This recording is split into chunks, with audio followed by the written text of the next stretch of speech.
La fausse fourrure est à la mode. Comment porter la fausse fourrure? Eh bien, il faut choisir des couleurs animales parce que il faut rappeler quand même que la fausse fourrure, c'est supposé être le pelage animal qui vous tient chaud et c'est même ce qui vous tient le plus chaud.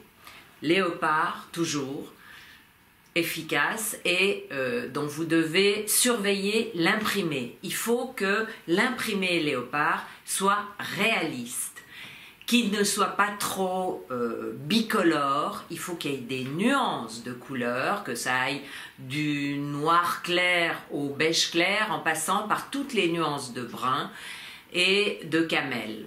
Et puis que le dessin du léopard soit joli, soit symétrique.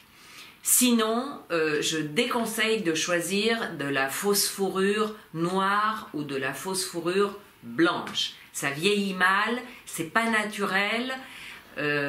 Oubliez le noir et le blanc. Choisissez plutôt du brun, du chocolat ou carrément des couleurs artificielle, par exemple une fourrure couleur bordeaux, ça peut donner un côté velouté qui est très joli, une couleur comme l'émeraude, le vert émeraude également. Il faut que la fourrure soit de qualité. Pour que ça tienne chaud, comme c'est de la fausse fourrure, il faut qu'elle soit bien épaisse.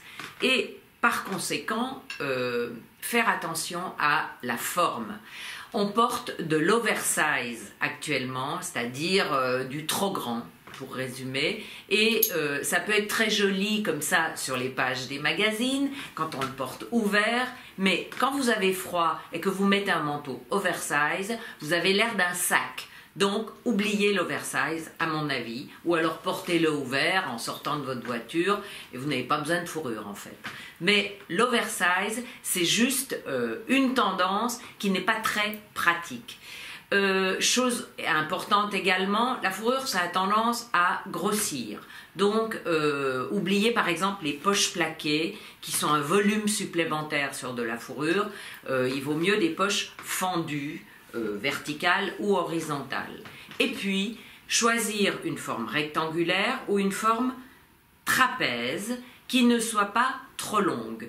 Ça descend jusqu'en dessous des fesses, ça peut descendre un peu plus bas, mais pas jusqu'à mi-mollet, c'est too much. Si vous voulez quand même une fourrure longue, je vous conseille de la ceinturer. Il faut décaler la fourrure pour que ça ne fasse pas mémère.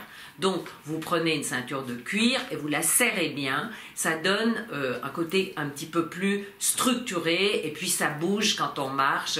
C'est assez joli.